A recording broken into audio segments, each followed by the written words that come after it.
भूपेंद्र सिंह हुड्डा को क्या भुगतनी पड़ सकती है एससी और बीसी वर्ग की नाराजगी। जिस प्रकार से पिछड़ा वर्ग और अनुसूचित वर्ग के नेताओं के साथ भूपेंद्र हुड्डा ने किया है, उससे दोनों वर्गों में रोष है, ऐसी चर्चा है।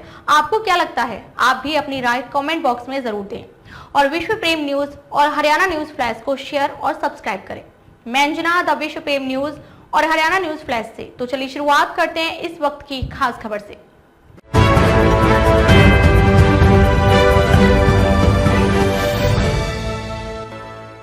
लोकसभा चुनाव में कांग्रेस ने ज्यादातर टिकटें भूपेंद्र हुड्डा के कहने पर दी गई, जिसमें खास बात तो यह थी कि बाबू बेटे को टिकट मिल गई। रोहतक से जहां दीपेंद्र हुड्डा चुनाव लड़ रहे थे, तो सोनीपत से खुद भूपेंद्र सिंह हुड्डा चुनाव लड़ रहे थे। इसके अलावा कुरुक्षेत्र से निर्मल सिंह को टिकट दिलवाने में कामयाब रहे थे, तो करनाल लोकसभा में कुलदीप शर्मा को टिकट दिलवा दी थी। इन सब के बावजूद विधानसभा चुनाव से ठीक पहले भूपेंद्र सिंह हुड्डा ने कांग्रेस को ब्लैकमेल करना शुरू किया और कांग्रेस ब्लैकमेल भी हो गई। उन्होंने पहले तो अशोक तंवर को ठिकाने लगाया और फिर राज्यसभा से कुमारी शैलजा को ठिकाने लगाया, जिसके कारण दलित वोट बैंक खासा नाराज है। यह चर्चा आजकल विधानसभा चुनाव से पहले चर्चा हो रही है।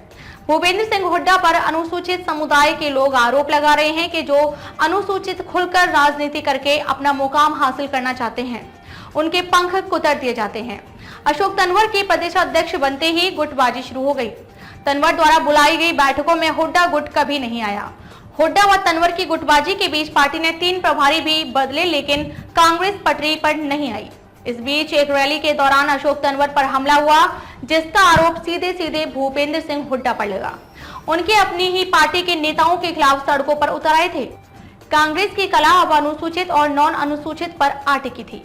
प्रदर्शन का नेतृत्व कर रहे अनुसूचित वर्ग के कांग्रेसियों ने कहा कि भूपेंद्र हुड्डा व कुलदीप शर्मा दलित विरोधी हैं और इसी के चलते उन पर दिल्ली में हमला और अध्यक्ष पद से हटाने की बात कही जा रही थी।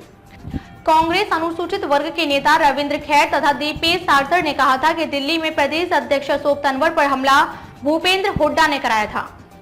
उन्होंने कहा कि हुड्डा व कुलदीप शर्मा के खिलाफ SC/ST एक्ट के तहत मामला दर्ज होना चाहिए और हाईकमान को इन्हें पार्टी से निकालना चाहिए, ताकि आगे चुनावों में कांग्रेस को अनुसूचित वर्ग का समर्थन मिल सके। उन्होंने कहा कि अशोक तंवर पर हमला भूपेंद्र हुड्डा का षड्यंत्र है, पर बाद में हुड्डा पर कोई कार्रवाई नहीं हुई थी। इस मामले पर कृष्ण बेदी का भी अनुसूचित उत्पीड़न सामने आया था और कहा था कि डॉक्टर अशोक तंवर पर हुए हमले पर बोलते हुए कहा कि जब से डॉक्टर अशोक तंवर कांग्रेस पार्टी के हरियाणा प्रदेशाध्यक्ष बने हैं, तब से लेकर आज तक किसी भी कांग्रेस के आदमी ने डॉक्टर अशोक तंवर को इसलिए कॉर्पोरेट नहीं किया क्योंकि वे अनुसूचित वर्ग का आदमी है। उन्होंने पूर्व मुख्यमंत्री हुड्डा पर बोलते हुए कहा कि हुड्डा ने पहले हरियाणा में ऐसा वातावरण तैयार किया, जब मौका मिला तो उन्होंने फिर योजनाबद्ध तरीके से डॉक्टर अशोक तंवर पर जानलेवा हमला करवाया। FIR में हुड्डा के अंगरक्षक और उनका पर्सनल स्टाफ के आदमी ज्यादा शामिल हैं। इन सब विवाद के बीच अनुसूचित वर्ग के नेता मौलाना हुड्डा के साथ खड़ी नजर आई और उन्होंने कहा था कि मैं भूपेंद्र सिंह हुड्डा को पिछले कई वर्षों से जानता हूं। हुड्डा एक ऐसे स्वतंत्रता सेनानी परिवार से संबंध रखते हैं जिन्होंने आजादी से पहले ही दलितों के कल्याण के लिए कई मुद्दे उठाए व उनके साथ सहभोग किया था। इस सवाल पर दलित समाज कहता है कि बेशक रणवीर सिंह यानी भूपेंद्र हुड्डा का पिता सामाजिक कुरीतियों के खिलाफ लड़े हों, पर जरूरी नहीं कि आगे बेटा बाप की राह पर चले, उनकी कही बातों पर चले। कहने को तो हुड्डा भी आर्य समाजी हैं। अशोक तंवर के बाद प्रदेशाध्यक्ष का पद कुमारी शैलजा को दिलवा दिया, क्योंकि यही रास्ता था दोनों को अहम राजनीति से दूर करने का। अशोक तंवर का राजनीतिक करियर चौपट करके कुमारी शैलजा को भी राज्यसभा से दूर कर दिया गया और पुत्र मुंह में आकर दीपेंद्र हुड्डा को राज्यसभा में भेजकर सांसद बना दिया गया।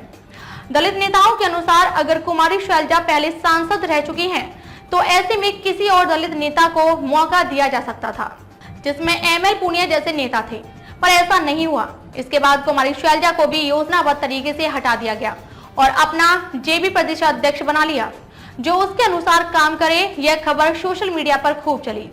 भूपेंद्र सिंह हुड्डा का यह फैसला अनुसूचित वर्ग विरोधी माना जा रहा है। अनुसूचित वर्ग के साथ पिछड़ा वर्ग भी भूपेंद्र हुड्डा से नाराज इसलिए है क्योंकि कैप्टन अजय यादव जैसे नेताओं को इग्नोर किया।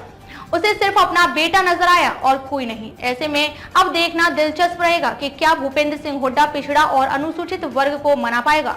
यह तो आने वाला समय बताएगा। पर आज का सवाल, क्या भूपेंद्र सिंह हुड्डा ने अनुसूचित वर्ग के नेताओं को खुड्डे लाइन लगाया है? देश और प्रदेश की खबरों में बने रहे और देखते रहें विश्व प्रेम न्यूज और हरियाणा न्यूज फ्लैश।